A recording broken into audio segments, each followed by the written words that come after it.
美国人传统做法就是，我只好找个代罪羔羊去背一下责任嘛。难道是我美国放弃你？我说你贪腐嘛，放弃中华民国，放弃老蒋不也这样吗？放弃南越，放弃阿富汗，都是同招啊。他放弃的很顺啊，那责任永远是在别人，怎么会在他呢？这是世界大事情啊，各位。5年内我们看了几次美国人玩这一招？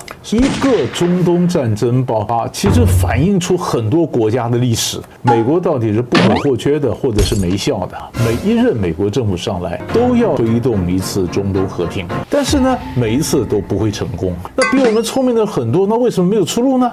那就是因为有人不想嘛。各国总还有人站出来说不准以美。所以根本这个俄乌战争结果已经出来，美国已经不能完全掌控的整个世界，中国的一带一路、海湾跟东南亚一下绑在一起。2023年新秩序的第一年。Ladies and gentlemen, welcome the host. 欢迎收看今天的互来座谈，我是主持人历史哥李修。我们今天继续来聊我们的专家讲堂啊。与其说是战争哦，我更认为是一场非常血腥的冲突啊。那这场以巴之战呢，打到现在，我们可以知道巴勒斯坦已经上升10000人左右了哈。那以色列也有1000余人上升了哈。那另外呢，以色列部队也进入到了加沙的走廊。但是在这背后，我们发现国际的声音，50年前以前，当时以巴在冲突，或者是近年来以巴的冲突当中呢，有些许的不同，星火燎原哦，各地都一些许，而燃成一个巨大的，也就是全世界性的反以色列，甚至是反美的声音呢，正在增强啊。那这就让我联想到美国的3个霸权哦，美军、美元，还有什么美语啊？美语其实讲的其实是美国文化了，美国的语言它 speaking 非常 loud 哦，人家常讲说啊，世界的文化就是美国的文化。美国扮演的角色变少，反而是中国的角色被大家更多看见。比如说我们之前谈过的俄乌和谈的问题啊，而美语这个事情，美国文化霸权哦，这个过去被认为是非常强硬的一块哈，尤其在全球主流媒体的这个笼罩之下。但我们看到这一次以巴战争好像不是这样，所以我们今天要有一个比较特别的角度来切入这件事，也就是说，以巴战争是不是加速了全球的去美化这件事情，或者是它加速了美国的3个霸权当中被认为是最后一块堡垒的美语、美国文化这一块的一个冲击性哈。那关于这样的一个议题呢，好，我们大家来访问我们对国际事务非常熟悉的我们的刘辩老师，老师好。你好，大家好。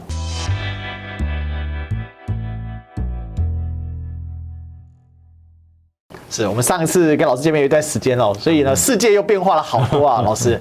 其实这一讲我们带了一点点沉重的心情来讨论啊。首先我们来看这个啊，这个是谁呢？啊，这个大家应该最近都知道，取代了泽连斯基之后呢，变成下一个西方世界的英雄嘛，纳坦雅胡啊，这个对抗恐怖分子啊，那这个当然是拜登总统，这个是所谓的美以的元首会晤啊。那在前阵子，拜登总统直接跑到了以色列啊，去找了这个纳坦雅胡啊。为什么？因为我们知道哈马斯发动了这个阿克萨洪水行动哈，那导致以巴就直接开战了。但在这问题之下呢，美国的全球战略是不是在无限制的挺着以色列之后出现了一点动摇哦？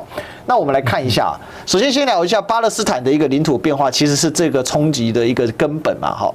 那问题先回归源头啊，老师，我们先来请教一下这张图，其实可以充分的了解为什么加萨人已经被逼到绝境了，那依然还用如此强硬或者是如此暴烈的手段在跟以色列来对抗。很多人说加萨你就驱除掉哈马斯就好，加萨人你们就不要跟哈马斯站在一起，这个问题就解决。可是问题似乎在这个图面上，它呈现出的意义是不能那么片面的去理解。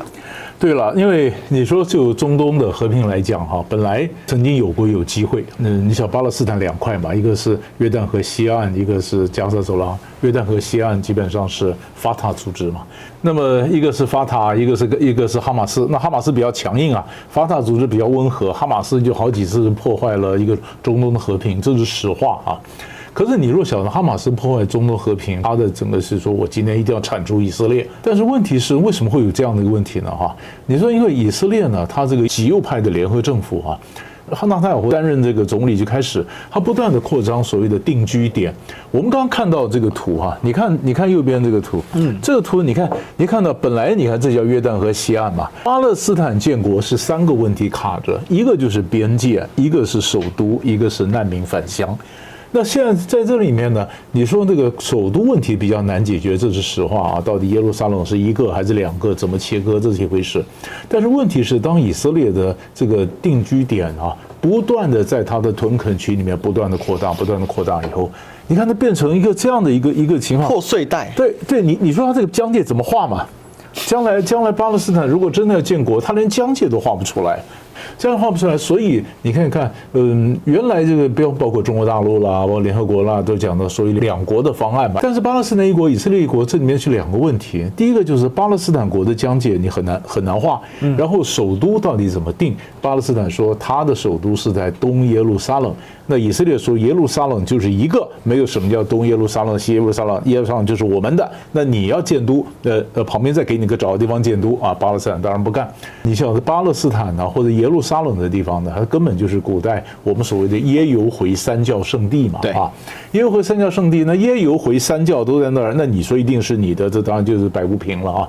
但是其实我们如果很公平来讲，2国的方案，那哈马斯你也要承认以色列建国的权利啊，那哈马斯也不同意，所以就变得是以色列比较强，对不对啊？那么以色列强，哈马斯你根本就摧毁不了，所以这里面的恩怨呢也比较那么其实以色列过去它是封锁加沙走廊，哈马斯在加沙走廊就是主控的走廊，但是以色列封锁加沙走廊，我们想加沙走廊200多万人，那么几乎都住难民营里面，对不对？他们的生活根本是非常非常悲惨，这个生活没有这么简单，因为以色列从来也没有很公平的对过巴勒斯坦人嘛，所以这里面其实两边呢，其实我觉得这2边都要负一些责任啊，那所以这次才会有这战争有这样的一个悲惨的结果嘛。对，其实公允的讲了哈，就是说法塔占的是约旦河西岸，可是即便那么温和的法塔，也是被以色列牵制的千疮百孔。是，正因为如此，才会兴起像哈马斯这么强硬的组织。但我必须说，哈马斯在强硬组织里面是最温和的。因为他要负责实际的政务，他有民政的需求。当一个组织必须负责民政的时候，他就必然温和化。其实就像塔利班一样，塔利班在阿富汗的极端组织里面，它是最温和的。因为阿富汗还有更凶的，这个阿富汗 ISIS，那可是非常凶狠的。那其实哈马斯的原型是穆斯林兄弟会嘛，那穆斯林兄弟会的一个等于是加萨的分支，巴勒斯坦的分支，所以它本来就没那么极端。它的这个极端，我认为更多是印着说整个形势变化而产生。当然我不知道替他们开脱，但是我们必须要了解这个缘由，才能够解决这个问题。不然以色列就直接说，那法塔你接管加萨就好。但为什么加萨人民是不接受？现在有一个误区哦。其实2007年哈马斯经过选举获胜，是那法塔不承认他的选举，说他选举这个不公正，好，所以呢两边就开战，好，所以当时还打了一个法哈之战。哈马斯呢，当时曾经选举就曾执政啊，中东的和平为什么谈判一直没有结果呢？美国就讲啊，你这个当时中东的这个巴勒斯坦领导人阿拉法特每一次出去谈判呢，那谈判你就不敢真的去执行啊，谈的什么结果不敢真的让步，原因为什么呢？因为你没有人民的付托啊，你没有民主，所以美国的讲法就是那这样子。我们就是阿拉法特，你权力太大了啊，你权力分点权力出来，所以后来才有现在的阿巴斯。然后接着呢，第二就是说，那你们就进行投票嘛，你们选举嘛，选举以后有人民的付托，那么以后你出来选举，就是我是有民意的嘛，那选举那这谈判的结果不是比较容易被接受吗？有基础了。可是问题是一选出来一个哈马斯当选以后，美国说糟糕，这个就是非常符合我们中国古代讲法，叫叶公好龙啊。战国时候你说叶公很喜欢画龙画了，到处画龙画了，但龙真的来了，叶公就跑了。美国现在就想说，哎呀，民主选了那个哈马斯，糟糕，那哈马斯又是不赞成以巴谈判的，哈马斯要摧毁以色列的，那美国就是说，那不承认，那就开始制裁。是在哈马斯本来在约旦河西岸，他们拉马拉还有一个自治政府嘛，然后哈马斯又那我就回到加萨就变得就加萨就是哈马斯的，然后约旦河西岸就是法塔的。然后美国呢就开始说，那我就开始封锁加萨，是这样子。因为你是恐怖攻击嘛。常常觉得美国政府啊，每一任美国政府上来，都要行礼如仪的推动一次中东和平，让他国内的人可以交代我们非常重视中东和平。但是呢，每一次都不会成功。每一次都不会成功，那可能很多人，比如说哈马斯，他可能也是不希望中东和平。那可能也有些阿拉伯国家也不见得真的需要中东和平，因为如果真的是中东和平的话，那么他们也是觉得他们可以用以色列的攻击、中东的动荡，他可以压抑他内部的那种不满嘛。那这样，那如果中东一向和平了，那就大家注意都集中到你内部了。你阿拉伯国家，你事实上你不民主，所以有的人，那美国内部当然也有人不希望中东真的和平，因为这只要不和平，就有很多利益嘛哈。所以你会发现每一次行礼如仪，每一次都走一遍。所以我每次看到中东问题，我在想，你看哈，几十年来这么多聪明的脑袋都想过为中东我们去谋划找一条出路，难道就我们这些人特别聪明吗？没有嘛，比我们聪明的人很多嘛。那比我们聪明的人很多，那为什么没有出路呢？那就是因为有人不想嘛。中东问题就是卡在这里，就是这样，一代一代周而复始，每一个人的就好像有和平，然后又破坏了；好像有和平，然后又破坏了。和平是最好，就像蓝白合是最好，但是总有人想破坏。糟糕。不过我直白的讲，这就是整个问题非常难解决。即便你看奥巴马得了一个诺贝尔和平奖 ，so and what？那回过头来，我们再讲一下刚才讲到这个去美化的问题。因为当我们理解了中东问题之后，你就可以知道，当美国一面倒的站队以色列是多么的荒唐。就如果你是一个世界老大哥，你是所谓的霸权，你是所谓的世界警察，你应该踩在公正方。是。以巴问题恰恰好把美国那一层最后的脸皮底皮都撕掉了，很难看。因为大家都知道，稳定跟合作是当今世界上2大主题嘛。那中东其实前阵子和平进程是非常快速的，包括我跟老师也聊过，大家还记得吗？什叶派跟逊尼派的和解，对吧？我们当时也很 surprise。结果呢，美国的这个，尤其拜登这个全球的大战略来说，他在进入弱化中东战略的阶段，他当然是希望中东和平。结果。他不想牵制美国进在这里，为什么？因为他要去对付东方的那条龙嘛。结果没有想到，你把事情给搞砸了。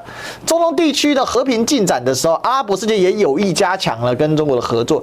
这整个中东地区的这个转变，是非常明显。当你让他有自主战略意识，他当然自己会选择和平。谁没事去选择一个战争的结局？就算是北朝鲜好了，北朝鲜也不轻易动武。变成说，那好，我要自主战略意识，我要一个和平进程。结果它变成一个去美化的一个演变。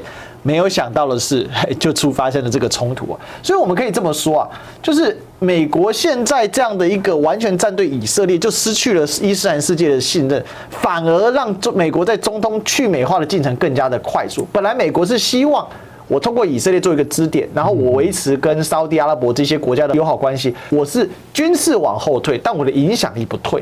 本来这是美国的一个美好算盘，但是似乎在这一场战争当中呢，完全破局了。美国的这个消退很大。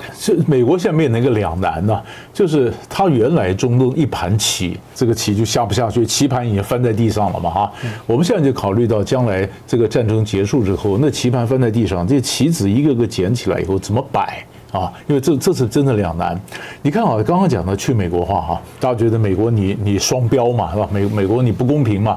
我们看到那张照片，不是拜登跑去见纳坦雅胡吗？其实拜登心里很苦，你知道吗？为什么？因为纳坦雅胡，我们以前也谈过，他要推动他的这种司法的改革，号称司法改革，事实上是行政部门扩权嘛，扩权以色列50万人走上街头去抗议纳坦雅胡，对不对？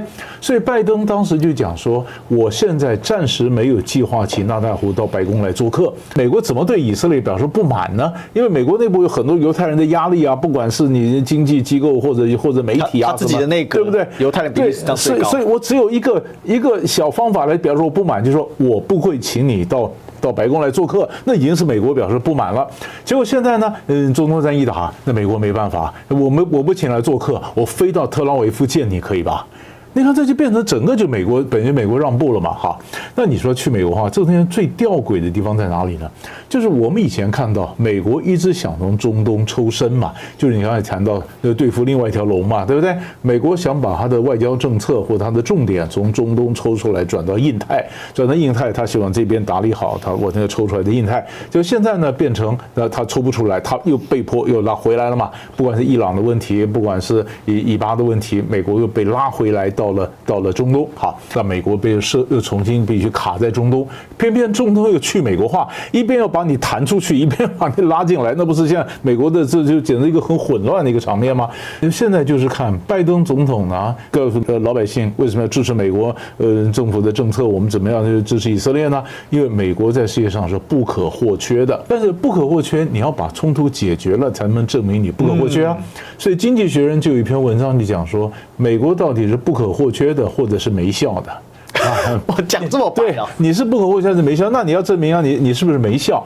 因为没效是 ineffective， 那还好。其实美国有些官员讲，这次在中东里面有一个国家是没用的，讲沙特，讲沙特阿拉伯，沙特阿拉伯你没办法调停，你让卡达冒出来，所以是没用的。但是美国到底它是不可或缺的，还是没有效果的、没效的？那就证明你能不能解决问题嘛？好，那我今天希望我证明我是不可或缺的，可是问题是我的标准拿好，我一碗水没有端平，很多人开始反对美国。那你怎么证明你是不可或缺的？你又被拉回来到中东，你又出不去，但中东又觉得我们现在对美国又反美。哎呀，那在这样的一个情况下，美国是进呢还是退呢？是出呢还是进还是留下来呢？哈，对美国来讲，那是整个中东政策的整个战略一盘棋，现在整个乱掉了。为什么美国会落到这种地步？因为我们知道过去我们常讲一个说法是，美国政府可以不同政党执政，但它的对外政策是有一致性跟连贯性的。但现在看起来，美国没有什么连贯性跟一致性，甚至自己同一届拜登政府，它就乱到不行。对，美国的情报机构这么好，你说摩萨德没有接到警告，那美国应该也有备案。过去我们都觉得美国有备案，有 always we have Plan B, Plan C。We have nothing。对 ，We have no plan。这一次，你如果真的要讲说，你说摩萨德为什么没有好？其实严格来讲，因为纳坦雅胡推动的这个改革，搞得很多人动荡的军方就有很多人不满嘛哈。你像以色列很多军方，因为那些人就基本教义的那些犹太教徒，他不要当兵的，很多人不满为什么不当兵呢哈？那也有很多军方的情报人员就在抱怨说，你看就这么多人动荡，那我们要花精神盯着国内不要出事，那我们是要盯着国外的，我们要盯着阿拉伯人的。盯着哈马斯的，盯着巴勒斯坦的这激进组织，那我现在要精神盯着国内，那这样子我一下子没办法集中嘛哈，所以当时就很多的抱怨，讲他迟早出问题，没想到问题来那么快。你说哈马斯他选择10月7号发动的攻击，原因之一，他也算到以色列内部事情很多，你没时间管到我。你刚讲说美国的政策为什么不一致？他共和党跟民主党的政策本身就是不一致。比如说民主党奥巴马执政的时候。你晓得天平两边嘛，一边是伊朗，一边是沙特嘛，沙地阿拉伯。所以奥巴马是压在这个伊朗这边，所以他伊核协议嘛，对不对？所以奥巴马压在伊核协议这边，以色列这边纳坦雅胡就反对了，共和党也反对啊。所以你看，当时最有意思的就是以色列总理纳坦雅胡应共和党控制的国会邀请，到美国国会发表演讲，批评奥巴马的中东政策。哎，有这种事啊？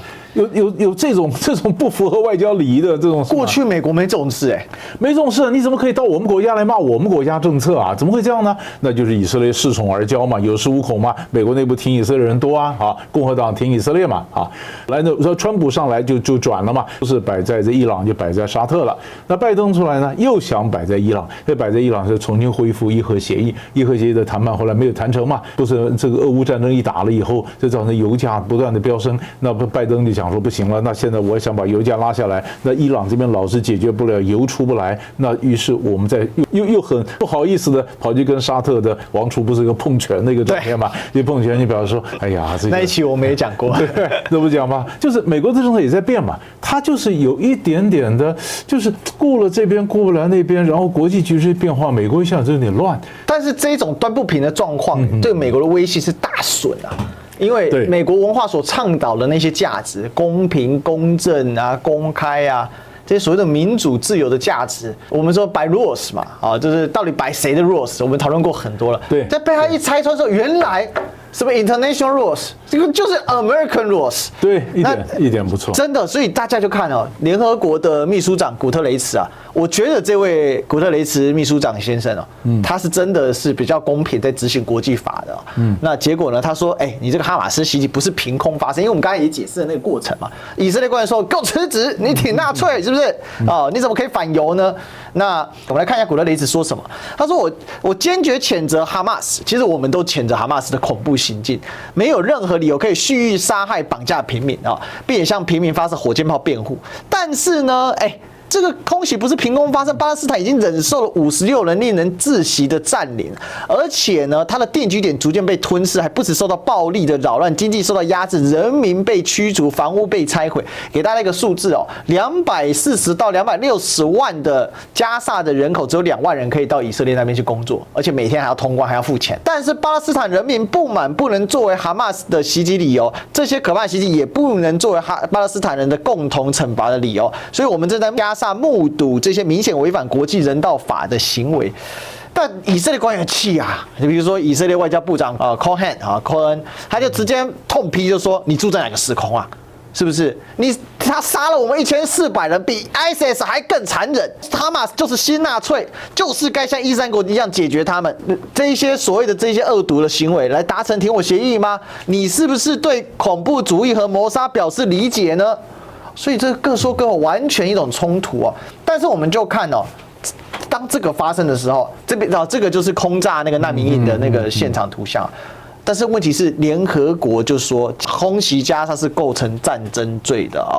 我们可以看到，国际刑事法庭呢说，国际刑事法庭是世界上唯一对种族灭绝和战争罪来起诉的独立机构，但以色列也不是成员啊。但总之呢，各国甚至有些国家断交来表示抗议，比如说像玻利维亚。最明显的是什么？是联大竟然决议哦，联大决议怎样呢？决议说要谴责以色列啊，那我们来看一下，193个成员国呢，在10月底投票通过这个决议，要求以色列和巴勒斯坦呢，你必须要休战。那重点是什么呢？是联大呢的投票，结果没想到这一次是完全逆以色列的意愿得去哦，他投下了这个反对票的国家是远远多于投下赞成票。什么样的反对票啊？就是说以色列跟巴勒斯坦你必须立刻来停战。这个协议是由约旦所代表的阿拉伯国家所拟的，结果这获得了121票赞成，44票弃权，只有14票反对啊。那这个决议呢，是国际的止战的呼声，但是美国呢只获得不到1%的联大的成员国的支持，连法国、西班牙、英国都拒绝跟美国站在同一线了。那所谓的他的这个14票的这个赞成票是什么？来自了6票来自太平洋岛国斐济、东加、马绍尔群岛、密克罗尼西亚、洛努跟巴布亚纽几内亚。我必须说，这些有些国家甚至不能称为独立国家那欧盟27个成员法国、西班牙投下赞成票。奥地利、匈牙利是反对，而多数则弃权那连澳洲、印度、英国也弃权。美国这个端不平水的后遗症真的很严重，直接冲击在它在国际上。我们竟然要用到美国被孤立，以前我们台湾媒体都报道中国被孤立，怎么回事？突然世界颠覆了。所以现在最麻烦的就是你说这美国呢，他这次挺以色列，以色列的讲法是这样子他说为什么我不会轻易的停战以色列部队进入到加萨走廊，你会创造很多不确定性那么结果纳塔雅胡的讲法是说，我不是创造不确定性，我是带来可能性可能性是什么意思呢？就是人质可以援助嘛但所以以色列定的条件就是你要我停火可以，人质要给我放回来全放回来我们现在有很多层次，你是放人质是营救人质，你还是一个种族的一个屠杀或者怎么样的一个屠杀，或者是人道战争的犯行或者是说你说中东和平是真正的和平，就我们到底要解决到什么层次？一个层次来看，以色列人惨不惨？也很惨了，1400多人被杀，巴勒斯坦无辜平民被炸的那些照片，你看到惨不惨？上万人死了也很惨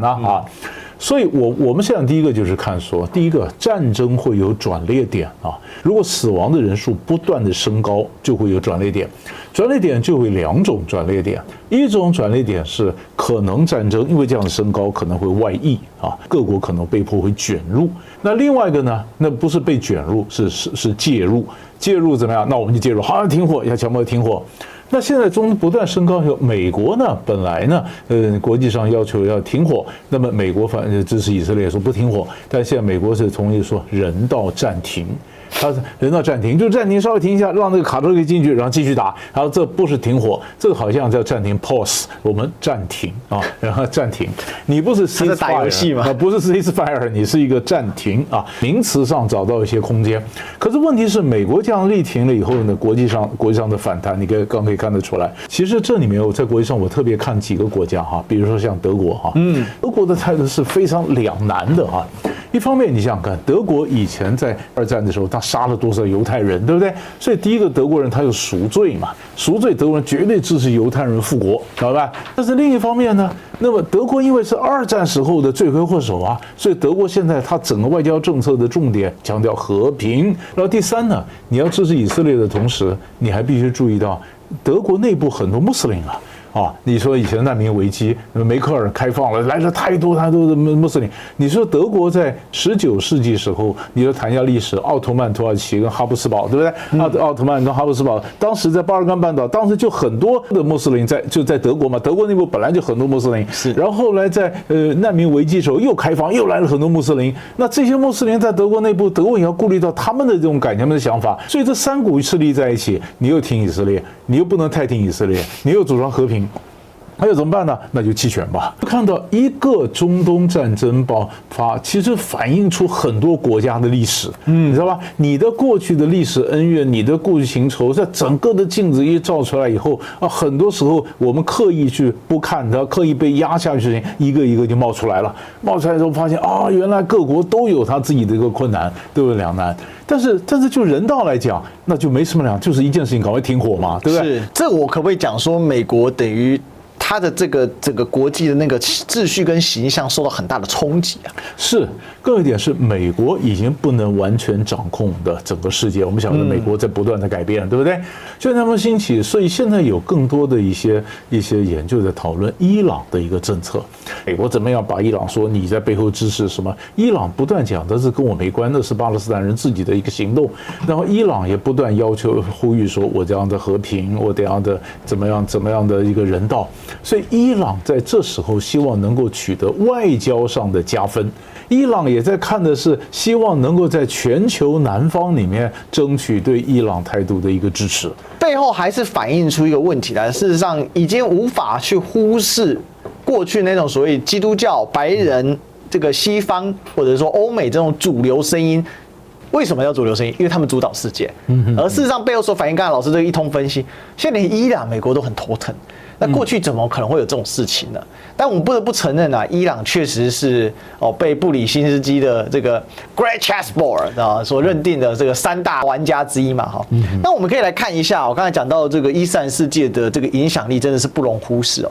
这个是全球的这个 Muslim population 啊，就是穆斯林的数量啊。那我们可以看到世界上最大的穆斯林国家是印尼啊，第二是巴基斯坦，第三是印度，都超过1亿人以上。那另外呢，我们也可以看到，好像在德国的境内，你也看到它至少有100万以上的这种穆斯林的这个数量，这些都是这个非常非常多的。那也可以看到比例啊，比例也都不低啊。好，比如说像这个有带一点颜色的，其实连美国自己境内都有7到15%的这个穆斯林的数量。那像法国是整个西欧里面穆斯林数量最多，因为我们知道它有这个黑脚问题嘛，就有过去这个阿尔及利亚的问题。那可以看到整个伊斯兰世界的影响力，其实也在这一波当中也呈现出一种整个世界的图谱在变化。老师9案之后，大家就觉得，哎呀，你不能忽略这伊斯兰世界啊。所以美国的也在中东也做了很多的，比如说阿拉伯电视台啦哈，就希望能够加强对中东的宣传，然后争取中东的一个人心嘛哈。那你争取这种人心，但是问题是你必须要了解中东人他关心什么，蛮复杂的。其实你刚刚讲伊斯兰，但是伊斯兰世界里面又有分啊，又分除了我们刚刚讲什叶派啊、逊尼派之外哈，你看哈，我们刚刚讲到伊朗是波斯人啊，那这次这个打仗是阿拉伯人啊，那还有突厥人啊。这次当然你说伊斯兰世界声音起来，大家都同情了这个哈马斯，但是这里面谁到底代表伊斯兰？所以伊斯兰里面又有声音出来，比如像我们刚才讲的伊朗他争取全球南方，跟土耳其讲，哎呀，我们说伊斯兰国家事实上在经济上我们的背革以色列哈或者怎么样。大家都抢在伊斯兰世界的话语权话语权。那当然，我们还不要讲伊斯兰，还有我们刚刚讲最大的印尼啊什么，对不对哈？东南亚的伊斯兰教的人也说，我们也希望有话语权。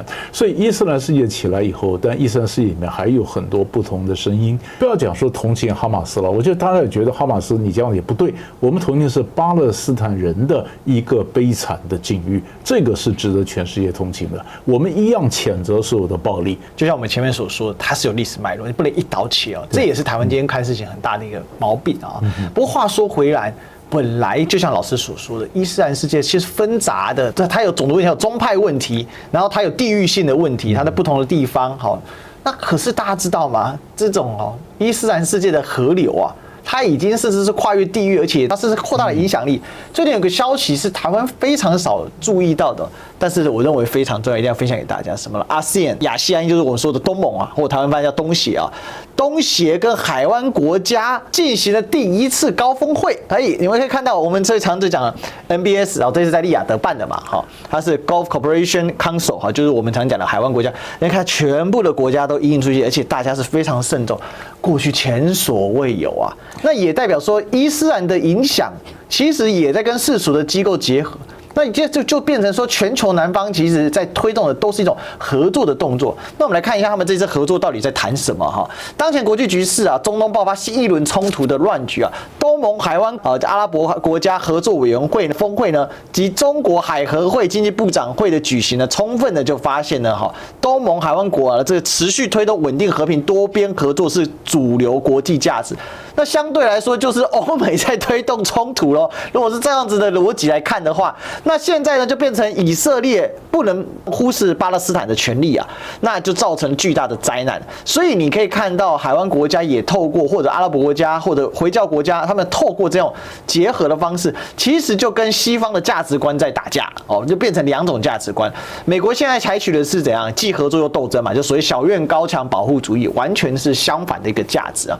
那东盟希望从波斯湾的国家巨大的金融资源啊，石油、天然气中获得更多利益。讲白了，就需要能源。其实东盟也产能源这一些，但是随着东盟的经济成长，可能需求量更大啊，他们需要更多的这些合作。那这其实是东盟跟海合这个合作是有巨大的潜力哦。那这种多元的观点，然后另外呢又跟中国的观点又很接近，所以大家就一定程度的合流啊，那就变成呢中国经验也是成为ASEAN经验，也变成了波湾国家经验。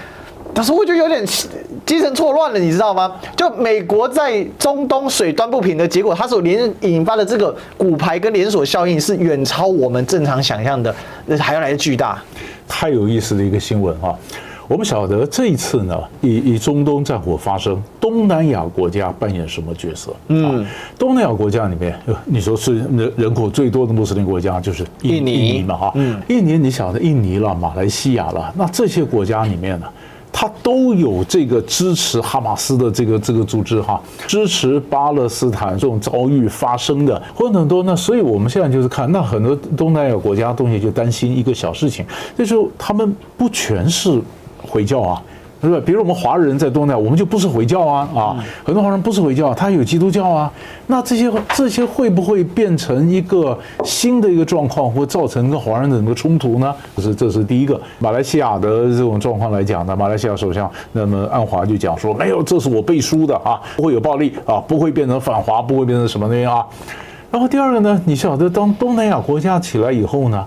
海湾国家到这个事情，中东战争爆发之前，他们就跟东南亚国家有联系，就这次又刚刚好碰到这里因缘际会，第一次就是海湾合作理事会跟东南亚国协的中间第一次一个高峰会议，对不对？啊，所以我们看到有这样的一个画面。那你晓得东南亚国里面，你刚才看到李显龙啊什么，那他并不是穆斯林嘛，并不这边他不是回教嘛，对不对？那很多你说柬埔寨啊什么也不是啊，菲律宾也不是啊，菲律宾也不是，他天主教啊。但是基本上是什么海湾国家跟他联合起来一起都，比如说我们如果是就美国来讲，美国不是跟菲律宾关系很好吗？对，东协国家跟海湾合作理事会，他们支持巴勒斯坦啊。那更有意思的是，这两个中东也好，就海湾也好，东南也好，都在中国大陆“一带一路”的路线经过路上。都是中国一带一路，所以跟中国这里又结合起来。就刚刚的新闻讲到，你们支持巴勒斯坦没有问题，你不要变成反华嘛，不要反华，那不反华，那我中国的这个一带一路的这个不管资金也好，这标准也好，也过去，你想一带一路现在跟以前10年前刚推出有很大的变化，以前就是基础建设，现在几乎是包山包海。这以前是讲到互联互通，现在很多事情是远超过互联互通的范围，对不对？那你说一带的这个海湾国家，一路的东南亚国协。线，那不是全连在一起吗？于是中国的一带一路、海湾跟东南亚绑一下绑在一起，那就是明显的一个新的秩序逐渐的出现嘛。所以等于说 Global South 不单只是个概念，它已经实际的在行动，而且像这种所谓的 First Summit 什么意思？它是变定期会呀。对，这个已经就组织化规则，而且是大家都好重视全员出席的这个状况啊。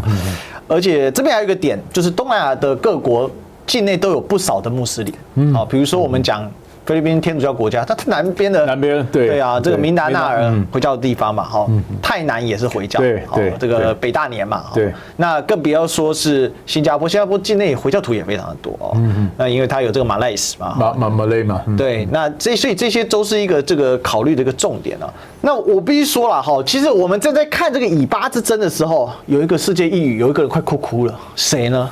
泽连斯基脸色真难看，这张照片谁拍的？《时代》杂志。那他派谁来写这篇文章？这篇文章叫做《泽连斯基坚信必胜，未见内部重生必胜》。简单来讲，批判那两个字叫做什么？贪腐，有点像当年老蒋跟马歇尔国务卿的争吵，有没有？这个老蒋最近日记有公布啊，他直接在日记里面批判马歇尔，叫马夏尔，气死了哈！该要的东西都不给哈，果然一模一样的剧情哈，彼时彼刻恰如此时此刻。我们来看一下这一次《时代》杂志的批判这一篇是中央社翻译的啦。那这个他派出的是这个 Schuster 这个是他们很资深的一个这个记者写手那呢，他就讲到泽连斯基这一次去访问华府的时候，非常的可怜就是说呢，主办单位这个呆滞啊，什么催时间都算了，他一直在强调反复那句话就是没有一个人像我一样坚信我们能赢，一个都没有。代表什么？那就代表说连美国人都不相信他了吗？苦口婆心希望说服盟国说要帮助乌克兰才能获胜那跟去年那种英雄式的欢迎，当时夸张到什么程度呢？当时有国会助理说，没有看过哪一个外国领袖如此的受到欢迎。所以 Zelensky is a hero， 而且 not just a hero， it's a superhero， 对，超级英雄。但问题最近这几个月关系紧张，华府甚至开了一张清单说，这些全部贪腐而且不是建议性质就是条件，你就给我答应。所以他只好大动作开除他的亲密战友列兹尼科夫。这列兹尼科夫很重要，因为呢他是国防部长，他来压制谁？来压制这个目前乌克兰的总司令乌克兰总司令呢其实现在这个他目前跟泽连斯基的关系也是很紧绷所以最后这个文章就写到说虽然要求关掉录音家说高级幕僚就说我告诉你这些贪腐没有用你错了，人们就当过了今天没有明天般的大捞特捞，这政权形同末日。我怎么有一种超级既视感？国民党在中国大陆的最后那个时光，南越政府都是这种感觉，就是再见拜拜。还有一个什么最近才发生的加尼，我们也聊过，谁呢？阿富汗前政府，美国所扶植的，这个其实也是一个世界秩序的缩影。就当美国一离开，瞬间崩盘，那你给人公平正义在，你的公平正义是随时随着你的国家的需求在调整嘛？我看泽连斯基好可怜。这个新闻其实让人感触蛮多的蛮多从几个层次来看，如果单是美国就背弃或者放弃或者背叛这个乌克兰，你可以看得很清楚，这个脸把所有的故事都写出来了所以我常常觉得上看很多国际新闻什么，你只要看一张脸，从脸的表情，你就可以知道背后有多少的故事。你说这是很简单嘛？这次这个美国的众议院议长Mike Johnson 上来，他又是川普派充满民粹的，民粹上来，他说我援助以色列，援助以色列钱从哪来呢？就从援助乌克兰钱里匀出来嘛。那匀出来，那乌克兰就跳起来了。然后这个Johnson就讲说，我不是不援助乌克兰但是我给乌克兰钱不是没有条件的。那你乌克兰你要证明你没有贪腐你看我给你武器不断的援助是被你卖的黑市你武器是不是真的到了部队呢？那是不是中间黑市就解掉了？因为美国不想他的部队亲自涉入到乌克兰的领土嘛，要不然美军进去就出不来了。所以美国通送到乌克兰边界，那你乌克兰接，那接了以后武器到哪里去了？谁也没把握，对不对？好，然后第二呢？乌克兰以前本来在这政府他就很贪腐，以前不是讲说拜登的儿子庞特拜登在乌克兰也有过怎么样，对不对？其实各党的人都在乌克兰都上下其手，所以乌克兰为什么一直没办法加入欧盟呢？欧盟说你的很多制度，不管税制，不管你的吏治，已经符合我的标准嘛，你没有符合标准，我们这样加入欧盟呢？所以你看，那么这乌克兰被打了以后，他有很快加入欧盟吗？没有，他只是很快让你能够进入排队，并没有说马上让你加入欧盟嘛。因为欧盟不可能一下子为了你一开门，我那贪腐啊、良治啊各种标准一下都没有了。乌克兰内部有问题嘛？美国过去不断的就不要说乌克兰说你内部要整顿，你要整顿嘛。那泽伦斯基本来演员出身的，他也没有多强的政治班底，对不对？你要强迫他去整顿那些官僚、那些盘根错节的寡头，你为难他嘛？好，整顿不了，那就最后那句话我感慨最深，就是说能捞一笔算一笔嘛。很多人讲说国家有什么不知道，但现在大笔钱来从我面前过，我手伸出来就可以捞，我们不捞呢？好，那你们上面在捞，我下面我是乌克兰的爱国志士，我从国外回来我要打仗，我打着你们上面在捞钱，那不好意思，那我也走吧。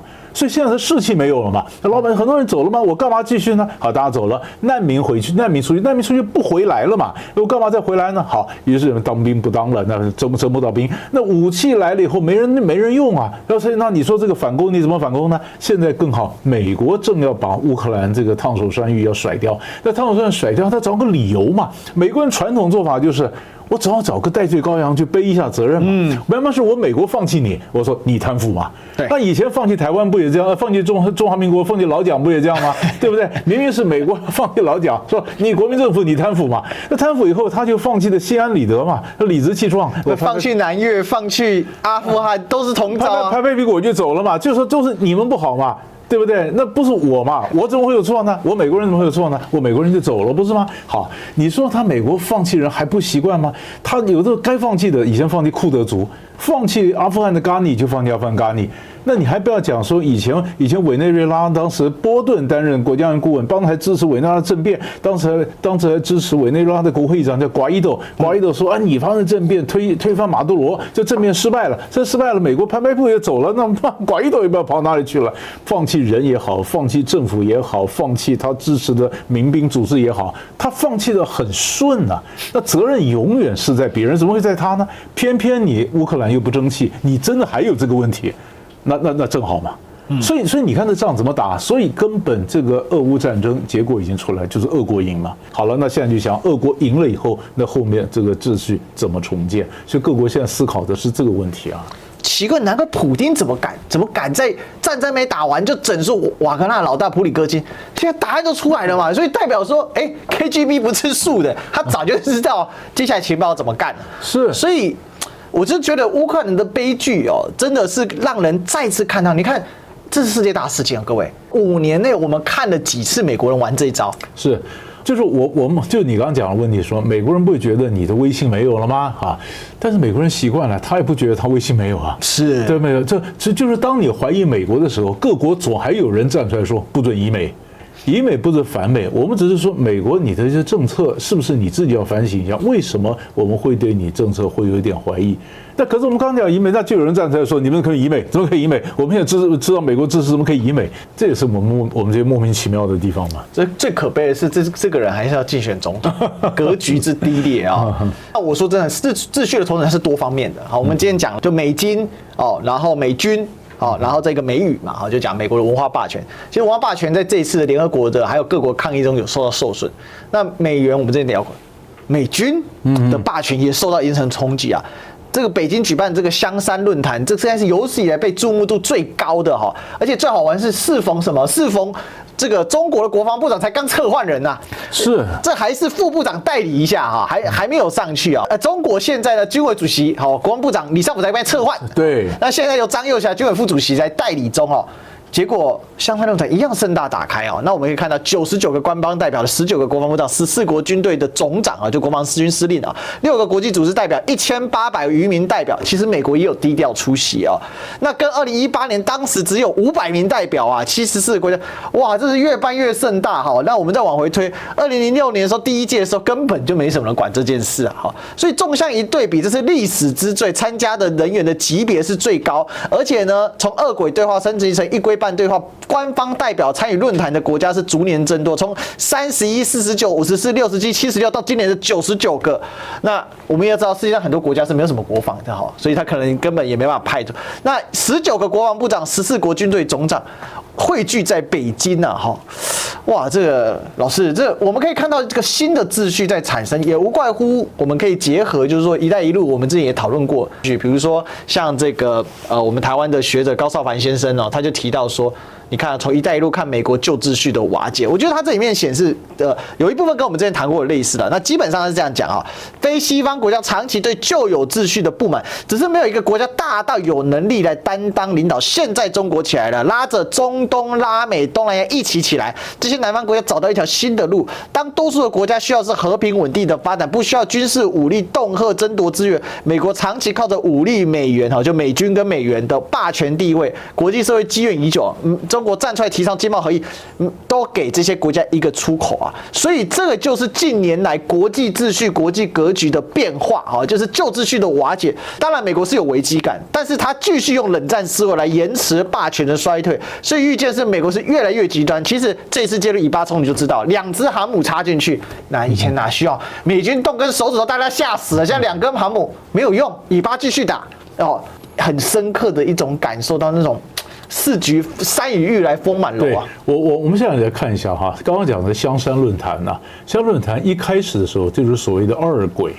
二轨就是民间嘛，大家越来越重视，所以现在已经提升到1.5轨啊。所以说1轨是官方嘛，2轨是民间嘛。那1.5轨就是民间的会谈里面有很多官方的人来参加，但是是以民间的身份或民间的讨论。所以你可以看到俄罗斯的国防部长绍伊古也参加了嘛啊。很重要的，各国越来越去的原因就是你刚刚讲的，表示中国的重要性，或者我们也想了解中国的武力不断的增加，不断的上升。那这时候中国大陆在国际上扮演什么角色？那如果把这个跟刚刚的会长来，你看它“一带一路”哈，“一带一路”基本上是算地缘经济。地缘经济，那刚刚的可是军方的地缘政治，地缘政治、地缘经济起来，就表示中国的叫“一带一路”，然后加上它的整个影响力，整个这样的扩大。所以很多这些外国的学者也观察者也讲出来，2023年新秩序的第1年。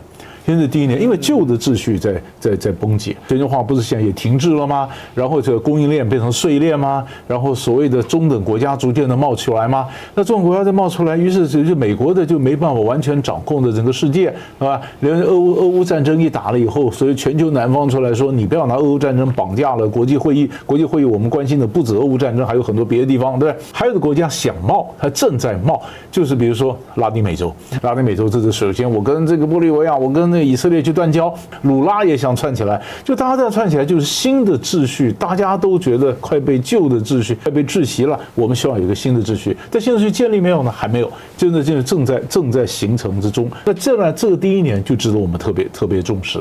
而且不要跟着过去或者用冷战的思维来看，不是说我支持哪个国家，而是说我要从多元的角度来看世界，我才能找到我们最好的位置，争取到我们最大的利益。老师说的这段话，我觉得蛮发人省思的，因为我们可以看到，其实中美是可以和睦相处的。如果思维没有改变，那没有和睦相处的空间就是不断想要挡对方招呼拳头嘛。那我是觉得，在这一段期间，我们聊了这么久，跟老师一起做节目也做了2年了吧？我们其实一起见证整个世界的一个变化跟局势了。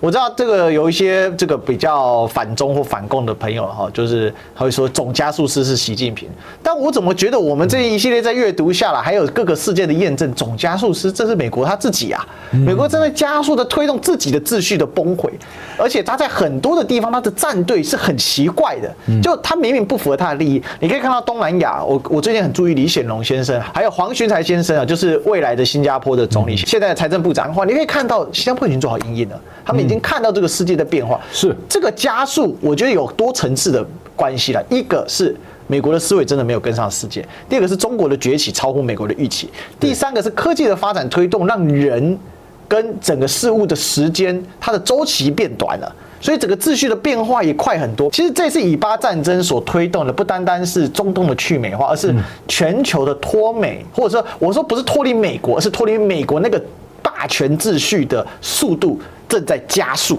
你说完全的脱离美不太可能了，你不可能不用美元，对不对哈？但是问题是，他开始质疑美国的整个公平性，我们质疑说，我们是不是可以在美国以外另外有一个新的秩序，也不能算是另起炉灶，就是我们可不可以让我们自己声音被听到？那不是说以后就没有不可能，我们活在一个没有美国的世界，但是就是美国怎么摆它的位置，怎么摆好，然后跟大国之间又怎么样的一个互动，我觉得这个是一个新秩序形成一个能不能成功，就是整个心态改变，这是重要的关键。美国人心态会改变吗？很困难。对一个强国来讲，真的是很难。我问过这个事情，问过我们的美国人好朋友 Russ， 他说50年，非常好。好，我已经给你一个美国人的答案了哈。我想我们今天呢，关于这个世界秩序的变化了哈，我们又上了一课啊。为什么呢？因为真的变得好多好多哈，还有把很多事件给拉起来。穿针引线其实是我们这个后来座谈啊，我们专家讲堂在讨论国际的时候，我们一个很重要的一个部分哈。那希望大家会喜欢我们这样的一个讨论方式，也让大家呢可以厘清这个世界的变化啊。